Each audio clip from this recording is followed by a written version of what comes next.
Hello friends, welcome to SSC coaching centre. दोस्तों, reasoning का एक दूसरा चैप्टर स्टार्ट कर दिया। रीजनिंग का ये जो मिसिंग नंबर का प्रश्न है यहाँ पर ये मैं लेकर के आ गया हूँ और इन प्रश्नों में जो भी आपको समस्या रहेगी वो खत्म हो जाएगी। किस तरीके से सोचा जाता है इन प्रश्नों के बारे में, कहां तक तैयारी होनी चाहिए, वो सब कुछ क्लियर हो जाएगा। पूरे वीडियो देखने हैं, मैं रेगुलर वीडियोस बना रहा हूं। तो चलिए स्टार्ट करते हैं। यहां पर 3 into 3 का सिमेट्री है। सबसे पहला तरीका, जिस तरफ हमारी बड़ी संख्या है उस तरफ हम प्रश्न को सॉल्व करते हैं। अगर मैं नीचे की चलूंगा तो बड़ी संख्या 20, नीचे की तरफ चलूंगा बड़ी संख्या 45। तो ये मेरा पहला हिंट है कि प्रश्न को मैं नीचे की तरफ सॉल्व करूं।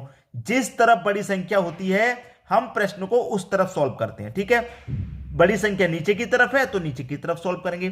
तो मुझे ये 20 चाहिए, ये 45 चाहिए। उसी तरीके से ये क्वेश्चन मार्क, भाई यहां पर 20 कैसे आया, यहां 45 कैसे आया, उसी तरीके से क्वेश्चन मार्क वाली संख्या पता चलेगी।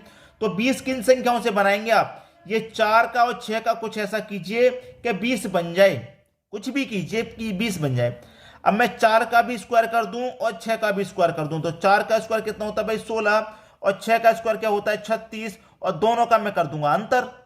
भाई 36 का और 16 का अगर मैं अंतर करूं तो कितना होता है 20 होता है, 20 मिल गया। उसी तरीके से इसका भी स्क्वायर करो, इसका भी करो। 6 का स्क्वायर 36, 9 का स्क्वायर 81, दोनों का करो भैया अंतर। 81 में से 36 को घटाइए 45 आ जाएगा। 45 यहां पर दे रखा है। उसी तरीके से इन दोनों का कीजिए। 8 का स्क्वायर 64 होता है, 11 का स्क्वायर 121 होता है। दोनों का कीजिए अंतर। 121 में से 64 को घटा देंगे, आपके पास क्या बचेगा? 57 बचेगा। भाई 57 कहां पर है? सी ऑप्शन में है। क्लियर हो गई बात?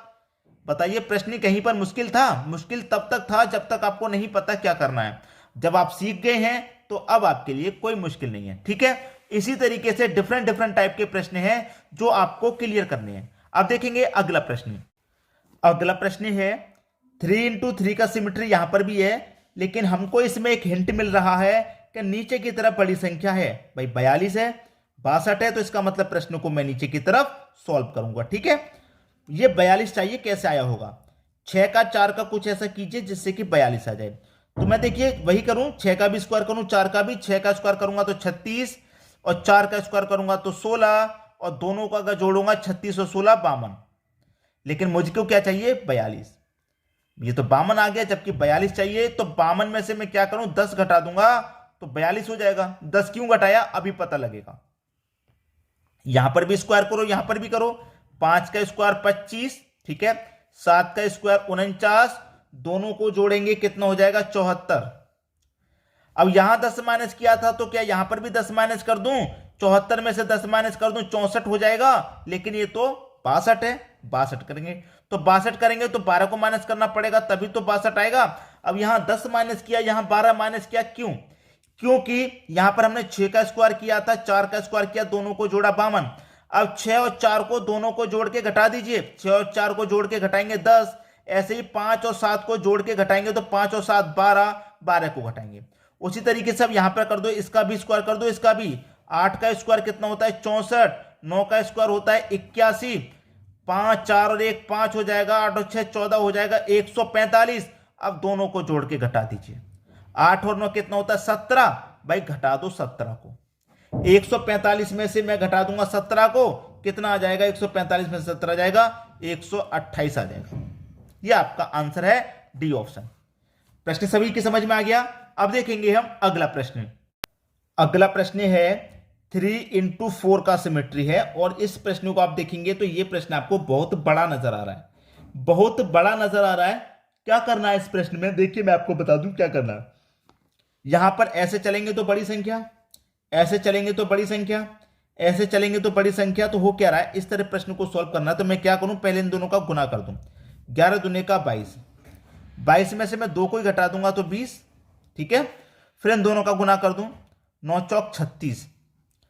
36 में देखिए यहां पहले तो यहां 2 घटाया, अब यहां भी 2 घटा दूंगा तो 34 आएगा। 34 ऑप्शन में नहीं है, इसका मतलब मुझे 4 घटाना होगा। 36 में 4 घटाऊंगा तो 32। यहां 2 घटाया, यहां 4 घटाया, क्यों? भाई यहां पर पहली संख्या 2 थी तो 2 घटा दी, यहां पहली संख्या 4 है तो 4 घटा दी, ठीक है। उसी तरीके से इन दोनों का गुना करेंगे, 8 7 56 होता है।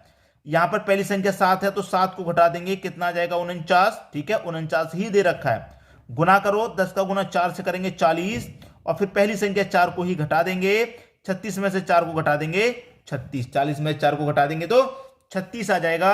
36 है आपके पहले ही ऑप्शन में, ये आपके प्रश्न का बिल्कुल सही जवाब। अब देखेंगे अगला प्रश्न। अगला प्रश्न है, यहां पर भी 3 into 4 का सिमेट्री है और नीचे की तरफ बड़ी संख्या है 35, यहां 49, यहां क्या आएगी वही बताना है। ये 35 कैसे आया? 4 8 3 का कुछ ऐसा कीजिए जिससे कि 35 आ जाए।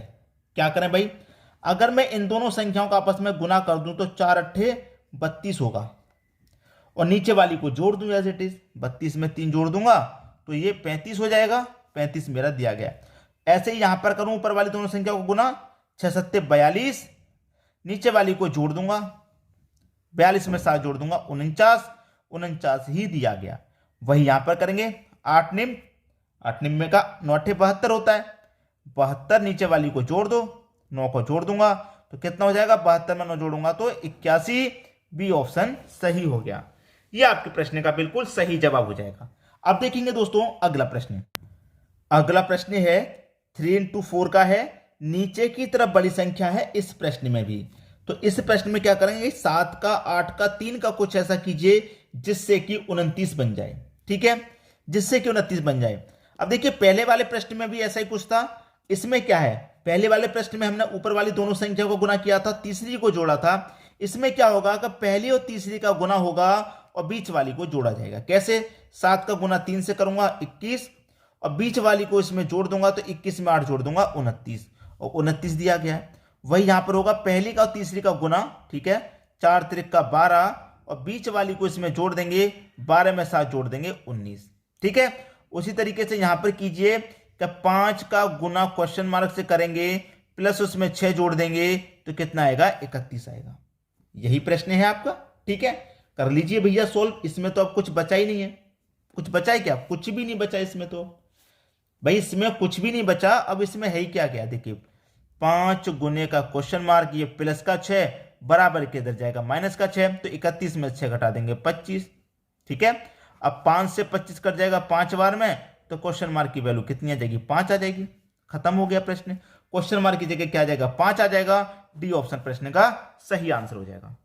बात क्लियर हो गई? सभी को प्रश्न आसानी से समझ में आ गया। अब देखेंगे हम अगला प्रश्न। अगला प्रश्न है, आप देखेंगे प्रश्न में तो वही तरीका है, नीचे की तरफ बड़ी संख्या है, नीचे की तरफ। ठीक है, तो प्रश्न को नीचे की तरफ सॉल्व करूं तो 4 2 1 का कुछ मैं ऐसा करूं जिससे कि 21 बन जाए।